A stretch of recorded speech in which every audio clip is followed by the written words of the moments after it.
Y de repente ahí está, con 81 años a sus espaldas, sentado en la penumbra frente a un objetivo que apenas le ilumina. Miguel Ríos susurra más que habla. Su silueta parece desvanecerse contra un telón de fondo tejido por memorias de gloria, giras monstruosas y estadios a reventar. Son los ecos de himnos que definieron a toda una generación de noches infinitas, donde el rock y la resistencia eran la única bandera posible. Sin embargo, esta vez el silencio es sepulcral sin melodías. Solo queda una sentencia pronunciada con la losa de quien ha custodiado un secreto inconfesable durante una eternidad. Yo también fui una pieza más de esa gran estafa. Es la confesión bomba que absolutamente nadie vio venir. Durante décadas, Miguel ha sido el estandarte del idealismo sonoro, el artista íntegro, el pionero incorruptible. Pero la bomba que está a punto de soltar dinamita todo lo que creíamos sagrado sobre él. Tras el estruendo y los aplausos del himno a la alegría, detrás de cada escenario abarrotado hasta la bandera, se ocultaba una trama oscura. Una historia que el propio Ríos juró llevarse a la tumba, quizás por un miedo paralizante, por una lealtad mal entendida o por pura vergüenza torera. Hoy, con la voz hecha añicos pero la mirada cristalina, Miguel decide hacer saltar los cerrojos del silencio. Lo que relata nos fuerza a reevaluar su leyenda bajo un foco mucho más crudo, más roto y dolorosamente real. Miguel Ríos Campaña vino al mundo un 7 de junio de 1944. Nació en el seno del humilde barrio granadino de La Cartuja, siendo el Benjamín de 7 hermanos, en una familia que conocía bien lo que era apretarse el cinturón. Con un padre electricista y una madre dedicada al hogar en aquella posguerra franquista, el hambre no era una figura literaria, sino la falta literal del pan nuestro de cada día. Desde su más tierna infancia, el pequeño Miguel se vio obligado a cursar un máster en supervivencia antes siquiera de permitirse el lujo de soñar. A los 15 años colgó los libros y empezó a currar como aprendiz en una tienda de electrodomésticos, buscando un futuro que no llegaba. Pero su verdadera vida empezaba en secreto bajo la ducha, imitando a Elvis y Little Richard con una pasión febril que rozaba la locura obsesiva.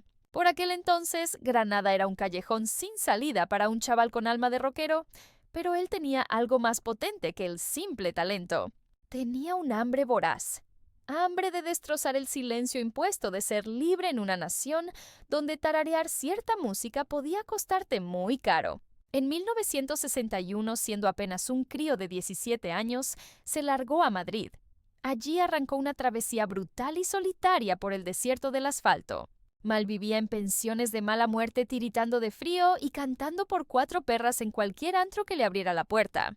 Le bautizaron como Mike Ríos, el rey del twist, una etiqueta comercial prefabricada por productores que ansiaban moldear un ídolo de plástico a la americana. Aunque le repugnaba ese apodo postizo, tragó quina no por vanidad, sino por pura necesidad de comer. Fue su primera bajada de pantalones y la recordaría con amargura toda su existencia.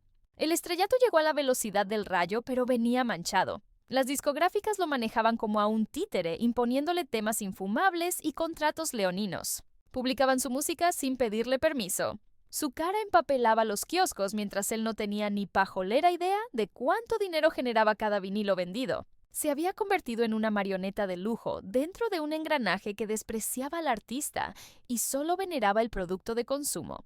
A mediados de los 60, Miguel dijo basta. Mandó a paseo a sus representantes, rompió las cadenas contractuales y se lanzó a la búsqueda de su propia garganta.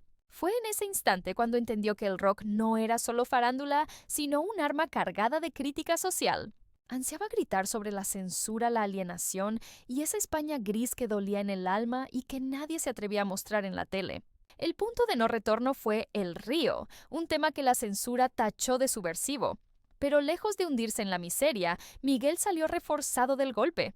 Fue fichado por Hispavox y en 1970 soltó el bombazo El Himno a la Alegría, una adaptación rockera de la novena de Beethoven que parecía una locura. Contra todo pronóstico racional, el tema pegó un petardazo mundial coronando las listas en Estados Unidos, Europa y toda Latinoamérica. Un españolito cantando rock sin complejos, predicando paz y esperanza, parecía un auténtico milagro divino en aquellos tiempos. Pero incluso en la cima del mundo, Miguel se sentía un impostor. Sabía que el régimen había tragado con su himno solo por su calculada ambigüedad, y esa sombra le perseguiría años. Sentía que en el fondo había traicionado su propia lucha por la libertad. Había vendido su alma cantando letras neutras simplemente para poder sobrevivir en el candelero. En el silencio de su conciencia, comenzó a gestarse una desconfianza atroz hacia la industria, la prensa y hasta hacia su propia imagen. Detrás de cada ovación escuchaba un susurro. ¿Y si todo este imperio no es más que una mentira disfrazada de triunfo? Ese germen de duda plantado en sus orígenes creció descontrolado con los años, hasta que llegó el día de tirar de la manta. Tras el éxito apocalíptico de 1970, Miguel Ríos mutó en un fenómeno planetario. Era algo que nadie ni en sus mejores sueños podía haber vaticinado. Aquel joven granadino que había pasado más hambre que un maestro de escuela, ahora llenaba estadios en Alemania, Argentina, Francia y México. Su rostro acaparaba portadas internacionales. Por primera vez, la industria patria tenía un gallo que peleaba de tú a tú con los gigantes anglosajones, pero la factura a pagar fue demencial. Con apenas 26 primaveras, entró en una espiral infernal de giras, entrevistas y promociones sin fin. No quedaba ni un resquicio para la creación personal. Su vida había dejado de pertenecerle. Cada paso estaba teledirigido por ejecutivos, que solo veían en él una máquina de hacer billetes, un producto rentable al que exprimir.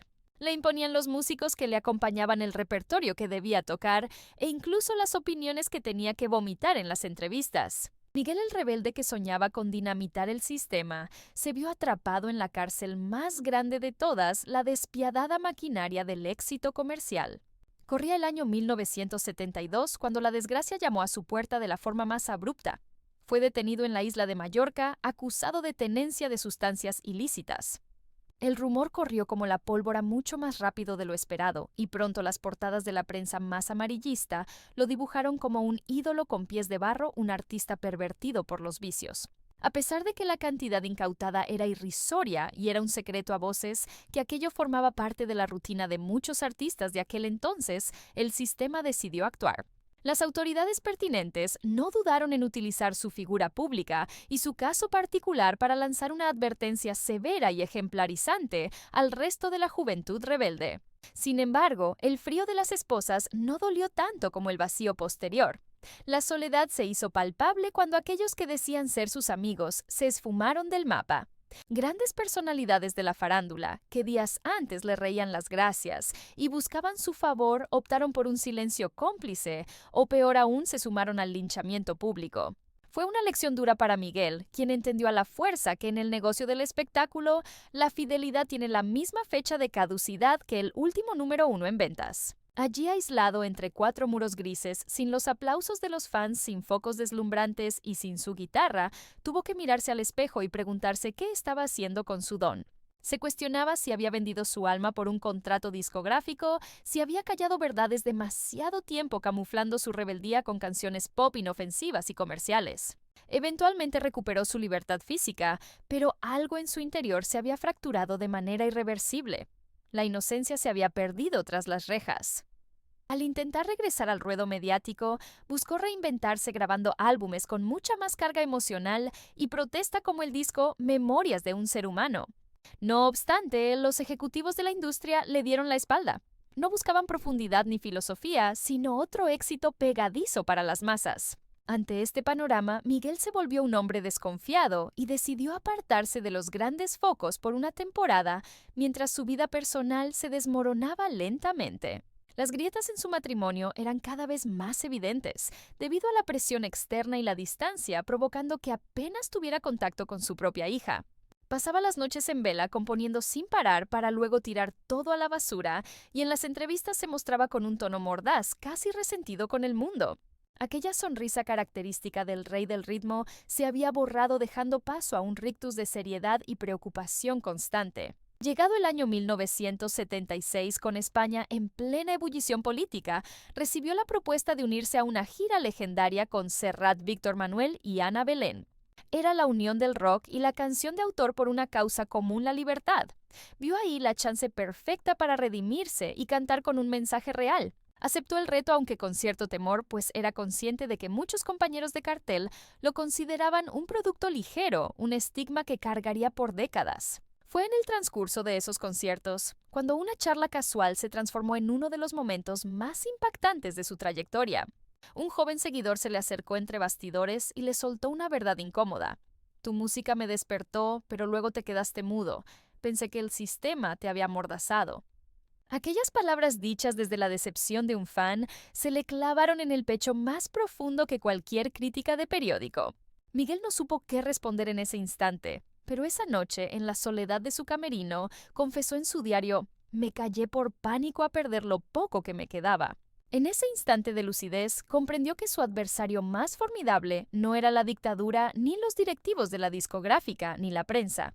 El verdadero enemigo era su propia autocensura, ese miedo paralizante a ser ignorado, que lo había convertido en un artista obediente y sumiso. Desde aquel día, cada vez que pisaba las tablas, sentía que tenía una deuda moral inmensa con su audiencia, con sus años mozos y con la honestidad.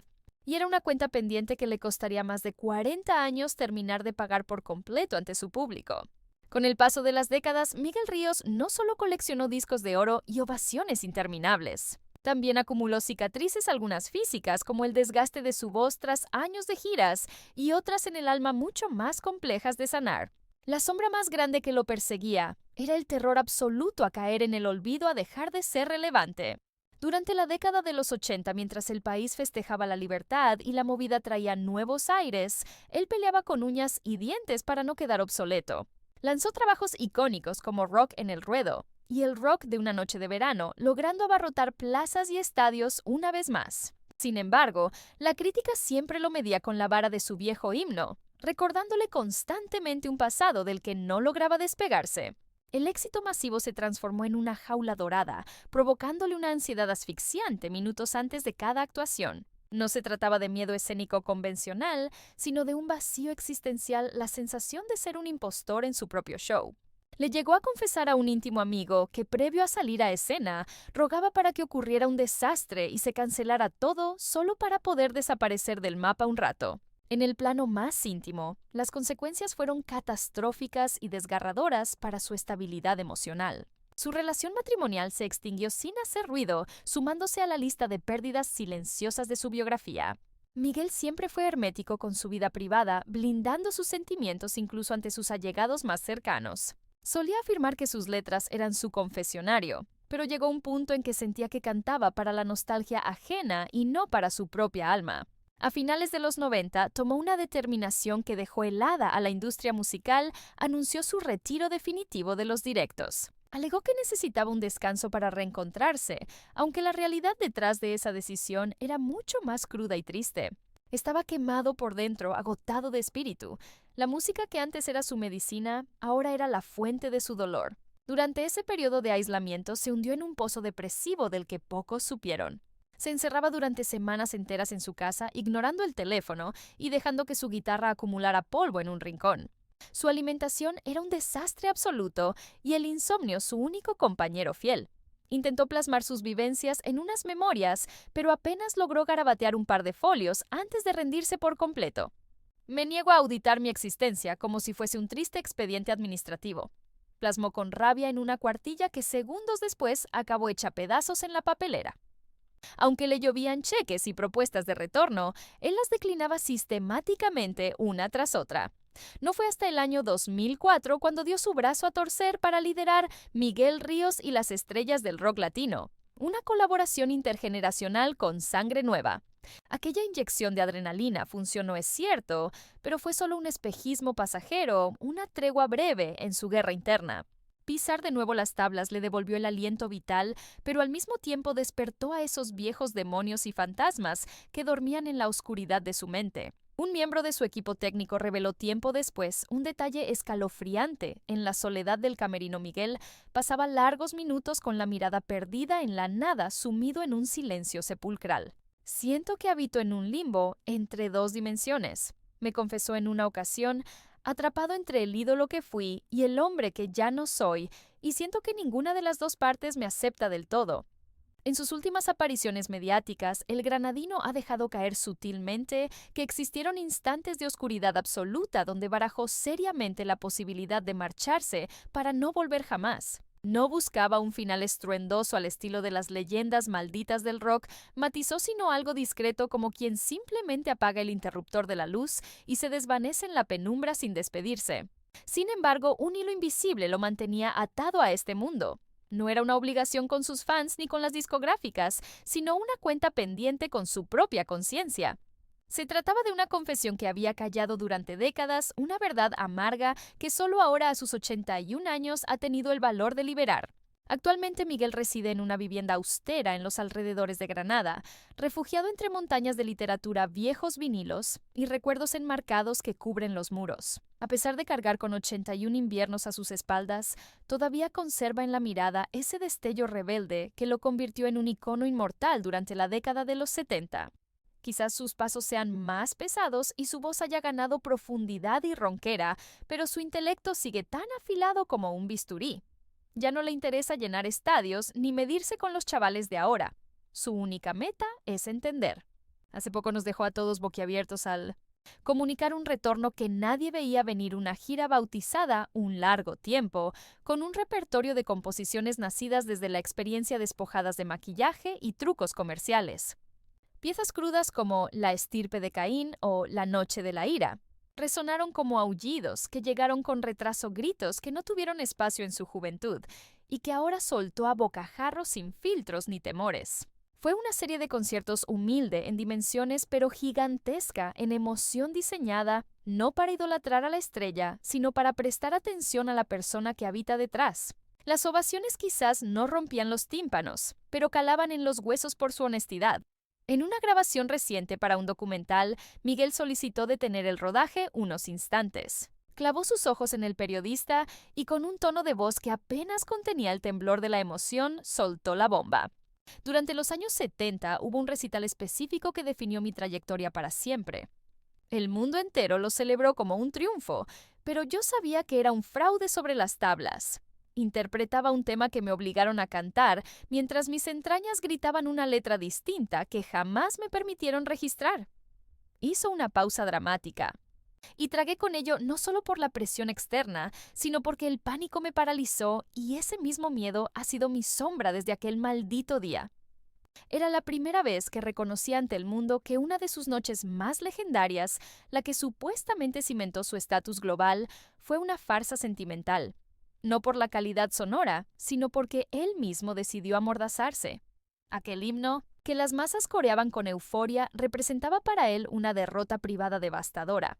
Como era de esperar, esta revelación corrió como la pólvora por los medios. Hubo quien le reprochó que desmontara su propio mito y otros alabaron su coraje, pero la inmensa mayoría optó por guardar silencio, como si en el fondo siempre hubieran sospechado que esa sonrisa perenne ocultaba una tristeza profunda durante décadas. Miguel no buscaba clemencia ni señalar culpables.